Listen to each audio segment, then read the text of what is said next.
Bonjour à tous, nous vous présentons dans ce tutoriel les logiciels de gestion des stocks. Et pour ceux qui voudront l'avoir, ils ne peuvent que nous contacter. Alors, son icône est ici sur les bureaux. Il suffit de double-cliquer pour les lancer. Et là, pour la première fois, il n'y a pas d'utilisateur. Donc, pour la première fois d'utilisation, vous êtes censé créer un utilisateur. Et pour ça, vous venez sur le bouton connexion, vous allez faire un clic droit. Et là, on vous présente une interface vous permettant d'enregistrer un utilisateur. C'est comme ici, je vais m'enregistrer comme utilisateur. Je vais dire, ici, je vais m'enregistrer. Jacob, le mot de passe. Le mot de passe doit être constitué de lettres, de caractères spéciaux et de chiffres. Donc là, je mets mon mot de passe. Ici, je prends le type administrateur. Je peux prendre même une photo ici. Je vais prendre une photo qui est au bureau là, ouvrir, puis j'enregistre. Après enregistrement, il nous dit l'utilisateur enregistre avec succès, le programme doit être redémarré. J'ai dit OK et je suis censé redémarrer le programme. Et là, je vais me connecter avec mon nom d'utilisateur, Jacob, et mon mot de passe qui est j@a. Connexion. Et là, le programme se lance. Il est en train de se charger pour s'ouvrir. Voilà, nous sommes sur l'interface d'accueil. Ici, nous avons quelques boutons qui constituent les raccourcis de certaines commandes. Mais en même temps, nous avons la barre de menu là-bas qui reprend toutes les commandes que nous allons devoir exploiter. Nous allons commencer avec le menu produit. Premièrement, nous avons la commande gestion des produits. Dans gestion des produits, nous avons la possibilité d'enregistrer un produit. C'est comme ici, nous allons tenter d'enregistrer un produit. Et pour ça, nous allons cliquer sur fabricant, choisir autre, mettre le nom du fabricant. Ici, je peux par exemple mettre Beltesco. Beltesco, je dis ajouter. Il me dit fabricant, enregistrer, je dis OK. Je reviens sur fabricant, je prends Beltesco, que je venais à peine d'ajouter. Je mets le nom du produit. Je peux mettre par exemple biscuit. Je viens au niveau des familles. Comme il n'y a pas encore de famille, je dis autre. Et ici, je peux ajouter une famille de produits. Je dis par exemple la famille alimentaire. J'ai dit ajouter. Famille enregistrée. Je reviens ici, je vais choisir alimentaire. Je viens au niveau des marques. Là, c'est la marque des produits. Je peux par exemple mettre Glycose plutôt. Je mets Glycose. Et au niveau de l'emballage, je prends autre. Et je peux mettre carton. Je dis ajouter. Emballage enregistré. Et je reviens sur emballage pour prendre carton. Je viens directement au niveau des quantités. Je vais mettre la quantité. Je vais mettre par exemple 100. Les 16, je vais mettre par exemple 10. Les prix d'achat, je vais mettre par exemple 500, 5000 francs. Les FC, là, c'est la devise de mon pays, franc congolais. Les prix de vente doivent être supérieurs au prix d'achat. Je mets par exemple 5500. Je viens ici pour la date de fabrication qui doit être antérieure à la date d'aujourd'hui. Je mets par exemple cette date. Et la date d'expiration qui doit être ultérieure à la date d'aujourd'hui. Je mets par exemple celle-ci. Alors, je dis enregistrer. Vous allez voir en bas, il y a un produit qui s'est ajouté dans mon tableau. Je peux rapidement ajouter les deuxièmes. Je vais là-bas, je dis Beltesco. Ici, je dis lait. Famille, je prends alimentaire. Marque, je prends Nido. Nido, 400 grammes. Emballage, je prends carton. Nombre ou quantité, je prends par exemple 12. 16, je prends 2. Prix d'achat, je prends par exemple 26 000 francs. Prix de vente, je prends par exemple 28 300. Date d'expiration, je prends une date au hasard qui est antérieure à aujourd'hui. Date d'expiration, je prends une autre date et puis j'enregistre. Voilà, j'ai déjà des produits, j'ajoute les troisièmes. Beltesco, cette fois-ci, ça sera par exemple le cahier. La famille, je vais ajouter une autre famille, ça sera par exemple divers. Ajouter.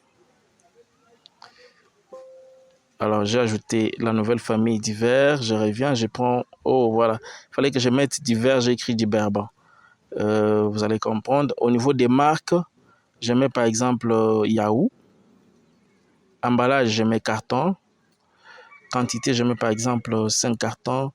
16, je mets 1. Prix d'achat, je mets par exemple 32 000 francs. Prix de vente, je mets par exemple 36 000. Et si je prends la date de fabrication, une date antérieure, et date de péremption, une date ultérieure, je dis enregistrer. Voilà, j'ai mes 3 produits. Alors, j'ai la possibilité d'imprimer ces produits. Et pour ça, il suffit de cliquer sur le bouton imprimer. Il va me charger un état me permettant d'imprimer. Voilà, là, j'ai l'état. Je peux l'agrandir. Me reprenant à tous les produits que j'ai dans les stocks, leur quantité, les prix d'achat, les prix de vente. Mais ici, vous allez constater que les produits sont alignés selon l'ordre alphabétique. Là, vous avez biscuits, cahiers, lait, ainsi de suite. Donc, dans l'état, on les aligne selon l'ordre alphabétique. Et ici, vous avez la possibilité d'imprimer. Vous avez aussi la possibilité d'exporter soit en PDF, en Word, ainsi de suite, pour sauvegarder sur votre machine. Alors, en dehors de ça, sur cette interface, vous avez aussi la possibilité de modifier un produit, par exemple, comme ici, cahier. Pour modifier, je vais double-cliquer. En double-cliquant, il y a ces 2 boutons qui apparaissent. J'ai le bouton modifier et le bouton supprimer. Alors, je viens ici.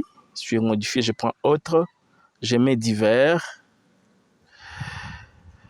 je l'enregistre et je reviens, je prends divers, j'ai dit modifier.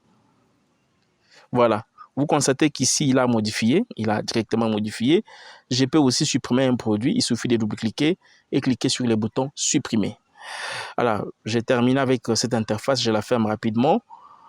Je retourne sur le menu produit. La deuxième interface ou commande, c'est en cours de péremption. Je clique. Ici, le logiciel nous affiche tous les produits qui expirent dans 2 mois prochains, comme il est écrit ici, à partir d'aujourd'hui jusqu'à 2 mois prochains. C'est-à-dire s'il y a des produits qui expirent dans 2 mois prochains, on les affiche ici. Vous avez la possibilité même d'imprimer et mais en même temps, ça vous permet de solder ces produits pour ne pas perdre la marchandise dans les stocks. Alors, je vais fermer. Vous avez toujours dans le menu produit, vous avez la commande produit périmé. Ici, on vous affiche tous les produits périmés, c'est-à-dire tous les produits qui ont dépassé la date de péremption. Je ferme. Je reviens toujours sur le menu produit. Vous avez aussi la commande rupture de stock. Ici, c'est pour voir la liste de tous les produits qui n'ont pas encore les stocks, donc qui n'ont pas encore la quantité dans leur stock. Et pour ça, vous avez la possibilité d'approvisionner votre produit sans problème. Alors, la dernière commande dans le menu produit, c'est quitter. Là, c'est pour fermer le programme. On ne va pas quitter. Alors, ce que vous devez retenir est que pour cette commande gestion des produits, celle-ci est là, son raccourci sur le bureau qui est là. Donc, celui qui clique sur ajout des produits directement, il accède à cette interface. Alors, je vais fermer. Nous avons le deuxième menu, c'est le menu opération. Ici, nous avons la commande approvisionnement des produits et la commande distribution des produits. La commande approvisionnement des produits nous permet d'approvisionner les produits, tandis que la commande distribution des produits nous permet de vendre les produits. Alors, on commence avec la commande approvisionnement des produits. Je clique. Ici, quand vous voulez approvisionner un produit, il suffit de double-cliquer sur le produit. Il se charge là-bas. Vous mettez la nouvelle quantité. C'est comme maintenant, les biscuits, la quantité qui est là est de 100. Si j'ajoute, par exemple, 2, et que j'appuie sur approvisionner, vous voyez là, c'est devenu 102. Il a approvisionné. Alors, vous avez aussi, au cas où vous avez plusieurs produits, mais vous cherchez un produit à approvisionner, il suffit de faire la recherche ici, en saisissant le nom du produit. Par exemple, si vous mettez lait, on vous affichera seulement les produits ayant le nom du lait et que vous pouvez facilement avoir la possibilité de faire votre approvisionnement sans souci. Je ferme ici. Vous avez toujours dans les menus opération, vous avez la deuxième commande, c'est la commande distribution, qui est la vente. En cliquant sur cette commande, vous avez cette interface qui vous permet de faire la vente. Alors, premièrement, ce que vous devez savoir est que quand vous voulez faire la vente, c'est supposé que vous êtes en face d'un client et pour ça, il vous donne son nom, puisque nous avons 2 possibilités de clients. Nous avons la première possibilité. Ici, les clients vous donnent son nom. Par exemple, les clients, c'est Bernard Kwassou. Voilà, vous mettez son nom, le numéro de la facture est déjà là. Il suffit de double-cliquer sur les produits qu'il commande. Par exemple, ici, j'ai double-cliqué. Les produits se chargent là-bas. Ici, on me demande la quantité. Je dis par exemple 2. J'appuie sur ajouter. Alors, ce produit est ajouté à la commande. Il peut aussi commander un autre produit, par exemple cahier. Je double-clique cahier. Je viens ici, je mets la quantité. La quantité ici commandée doit être inférieure à la quantité en stock. Sinon, il va générer un message. Alors ici, je vais mettre par exemple un carton, j'ai dit ajouter, il a ajouté, mais en même temps, il est en train d'accumuler le montant total à payer. Alors, une fois que vous ajoutez tous les produits, vous terminez, vous venez sur les modes de paiement. C'est très important. Sinon, il ne va pas valider la vente. Vous venez au niveau des modes de paiement. Vous précisez si ces clients payent à crédit ou cash. Dans ce premier cas, les clients payent cash. Je prends cash. Je vais sur imprimer. Je vais valider. Et là, on me sort une facture au format de A4. Je peux l'agrandir. Vous voyez là, la facture est au format A4. Vous pouvez facilement l'imprimer ou exporter comme vous voulez. Là, c'est au format A4. Alors, on va faire la deuxième vente cette fois-là avec une imprimante thermique. Je reviens sur opération, vente.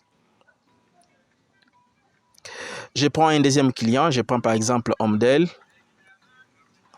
Alors ici, il achète par exemple un produit. Je prends les laits. Il a commandé par exemple un carton. J'ai dit ajouter. Alors je viens ici, je précise le mode de paiement qui est cash.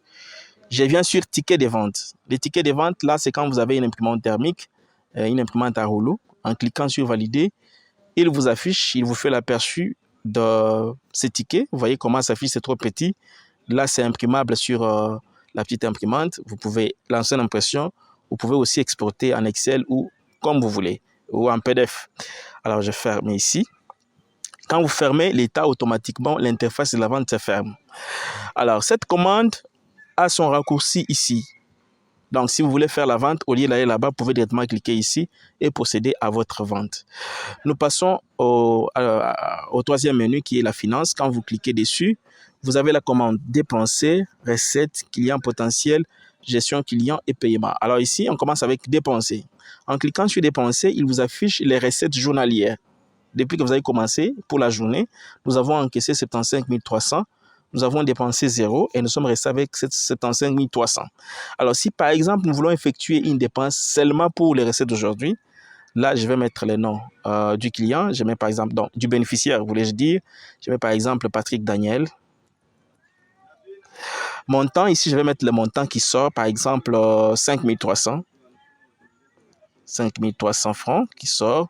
Je précise le motif. Je dis par exemple paiement électricité.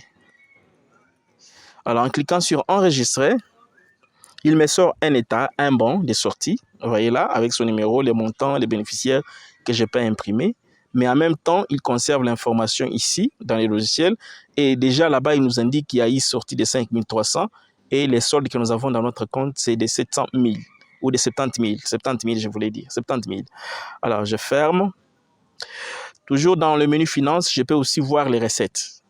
Ici, j'ai 3 catégories de recettes. J'ai premièrement les recettes journalières. Ce sont les recettes d'aujourd'hui. Il me montre ce qui est entré, ce qui est sorti, ce qui reste. Je peux aussi voir les recettes pour l'association globale, c'est-à-dire depuis que nous avons commencé à utiliser le logiciel, si ça a déjà fait 2 mois, 3 mois, une année, il va cumuler les recettes, cumuler les dépenses et nous faire sortir les soldes. Ou soit, je peux aussi voir par date. Par exemple, aujourd'hui, nous sommes les 14, je peux dire, nous voulons vérifier l'association du 3. Par exemple, là, vous venez ici, vous appuyez sur 3. Si réellement les 3 ont fonctionné, vous verrez les éléments ou les rapports pour cette date du 3 octobre 2022. Alors, je ferme par là. Je retourne sur Finance. Nous avons aussi les clients potentiels. Un client potentiel, c'est qui? C'est un client qui vient déposer l'argent chez nous et il commence à venir prendre la marchandise quand il veut. Alors, en cliquant sur client potentiel, on demande d'enregistrer un client potentiel. Je vais par exemple enregistrer un client ici potentiel. Je vais par exemple enregistrer Dieudonné. Dieudonné, l'adresse, je mets Cameroun. Numéro de téléphone, je mets n'importe quoi là-bas. Email, je mets aussi n'importe quoi pour gagner le temps. J'ai dit valider. Alors, une fois que je valide la création de ces clients potentiels, on me demande de préciser ici les montants qu'il nous donne, qu'il met dans notre compte pour commencer à passer prendre la marchandise. Je mets par exemple 100 000 francs. J'ai mis c'est pas 5 000. Voilà, j'ai mis 5 000 francs, j'ai dit approvisionner. Approvisionnement effectué, c'est-à-dire notre monsieur client Dieudonné, client potentiel, a mis 100 000 francs dans notre compte. Et comme ça, il peut passer acheter la marchandise comme il veut. Alors, qu'est-ce qui se passe si nous faisons la vente? Je ferme ça. Si nous allons au niveau de la vente, alors ici, nous avons la possibilité de faire les choix du client. C'est-à-dire, si je clique, je prends tous les clients potentiels qui sont chez moi. Dès que j'appuie sur des données, on me présente le montant qu'il a en stock ici et il peut commander la marchandise. Admettons qu'il achète par exemple. Il achète les biscuits, il achète des cartons, je dis ajouter. Il prend aussi les cahiers, un carton, ajouter. Alors, ça fait déjà 47 000 francs. Et ici, automatiquement, c'est cash qui s'impose. Pourquoi? Puisque les clients ont déposé l'argent, il ne prend pas crédit. Ici, vous n'avez pas la possibilité de sélectionner crédit puisqu'il a son argent chez nous. Alors, on va directement sur imprimer et valider. Voilà, là, c'est l'état qui sort. Nous pouvons facilement imprimer. Alors, nous avons aussi la possibilité de vendre la marchandise à crédit. Nous allons tenter la chance. Je dis vente. Cette fois-ci, nous allons vendre à un client à crédit. Je prends ici, là c'est ici. Je prends monsieur Ali. Ali, ici, il commande par exemple Lélé, commande un carton. Voilà, mais ici chez lui, il prend à crédit. Il prend à crédit. J'ai dit imprimer, valider. Il a validé la facture. Le total faisait 23 300. 28 300, s'il vous plaît. Il a validé la facture. Nous revenons sur finance. Nous avons l'argent dans notre caisse, 122 300 francs. Cet argent est hormis l'argent des clients qui ont pris la marchandise chez nous à crédit. C'est-à-dire, les 28 300 que nous venons de vendre maintenant à crédit ne sont pas cumulés ici. Alors, quand le client va se présenter pour payer, c'est en ce moment-là, ça sera cumulé. Voyons. Alors, finance, pour les paiements, on vient ici, paiement des dettes. Et là, vous allez voir que le client est là, Ali, avec son montant de dette qui est 23 300. S'il veut payer, vous double-cliquez sur son nom et nous avons ces champs pour mettre le montant. Alors, il peut payer la totalité ou il peut payer cash. La première fois, admettons qu'il paye la moitié. Il paye par exemple 8 300. 8 300. Nous avons le bouton payer. Et dès que nous disons OK, il nous sort un état, un bon que nous sommes censés remettre à ce client puisqu'il a donné quelque chose. Là, on indique total à payer 23 300, mode de paiement crédit, avance 8 300, reste à payer 20 000. Alors, puisqu'il y a eu entrée de 8 300, nous vérifions dans notre caisse. Nous venons dans notre caisse pour vérifier. Déjà recette. Vous constatez qu'ici, il y a eu l'ajout de quelque chose. Il y a eu modification du montant qui était là dans les stocks et on a pris en compte l'argent que les clients venaient de payer. Alors, quand il liquide tout, automatiquement, son nom s'efface dans notre base de données. Alors, on ferme ici. Nous avons le menu affichage. Ici, nous avons la possibilité d'afficher top des produits les plus vendus par jour. Là, il nous indique les produits les plus vendus par jour, c'est Glycose avec 4 cartons. Et après, c'est Nido, ainsi de suite. Il peut commencer à indiquer en fonction des produits que vous vendez. Alors, nous avons aussi une autre commande, fiche de stock des produits. Ici, vous choisissez les produits en termes de l'ordre de saisie. Par exemple, si je dis lancer, il m'affiche en ordre de saisie. Je peux choisir un ordre de rupture de stock. Là, il m'affiche tous les produits qui n'ont pas de stock. Ici, je peux choisir un nombre de seuils de stock atteint. Je dis lancer, il n'y a pas de produits qui ont atteint les seuils.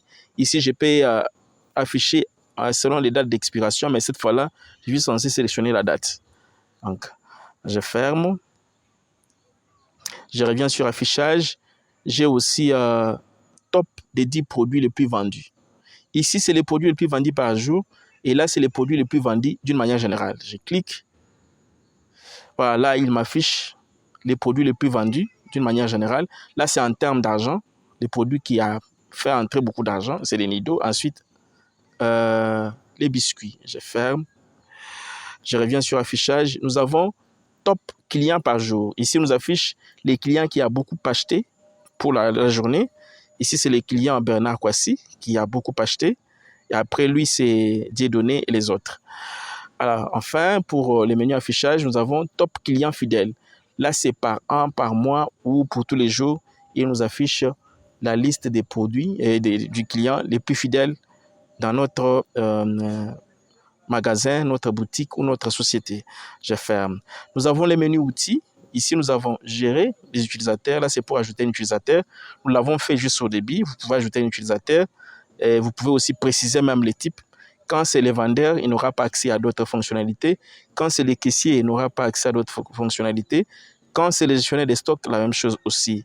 Là, je peux fermer ici. Je retourne sur outils. Nous avons aussi gestion des mots de passe de vidange. Ici, c'est pour changer les mots de passe de vidange. Pour l'instant, le mot de passe qui est là, c'est un mot de passe par défaut.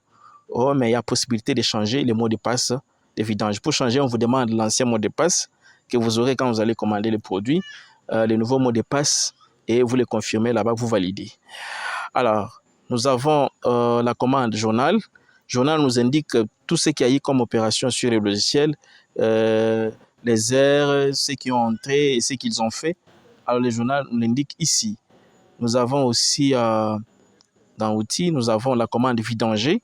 Vidanger nous permet de vidanger l'application, c'est-à-dire de nettoyer ou d'effacer tout ce que nous venons de faire. C'est pourquoi ici, il y a un message d'avertissement. On vous dit que cette opération consiste à effacer toutes les données chargées dans le logiciel. La récupération de ces données est impossible après la validation. Si je valide ici, il me demande le mot de passe de vidange. Je vais mettre mon mot de passe de vidange. Et une fois que j'ai dit valider, il me dit toutes les données sont supprimées avec succès. Le programme doit être redémarré. Je dis OK. Il a supprimé toutes les données, y compris même l'utilisateur. Ce qui voudrait dire que si je lance cette fois-ci et que je mettais les noms d'utilisateur, ça ne va pas passer. Je suis censé créer un autre utilisateur en faisant un clic droit. Alors, je crée rapidement un autre utilisateur. Jacob, J-A-A. Ici, admin. Je peux ou ne pas charger la photo. Je dis enregistrer. Je dis OK. Alors, je reviens rapidement pour accéder avec mon mot de passe. Jacob. Je dis Jacob. Ici, c'était J@1. Je dis connexion. Il se charge.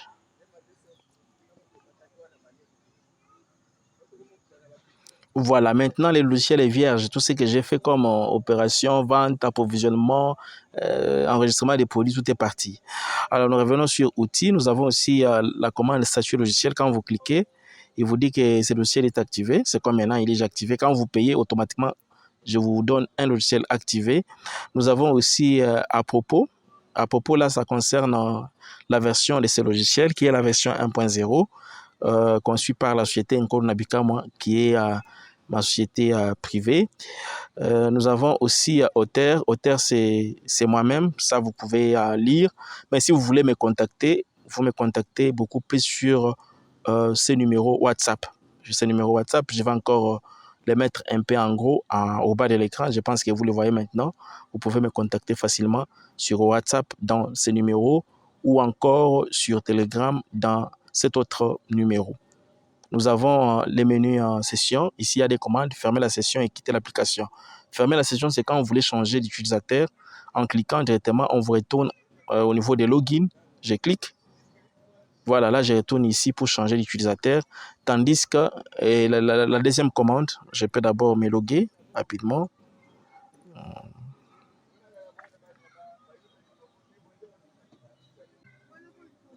Voilà, ici, si je vais dans Session, en cliquant sur Quitter, je ferme le programme. Alors, vous avez, pour toutes ces commandes, vous avez aussi des raccourcis ici. Si vous n'êtes pas encore abonné, abonnez-vous à la chaîne et ça nous fera plaisir. Merci de le faire.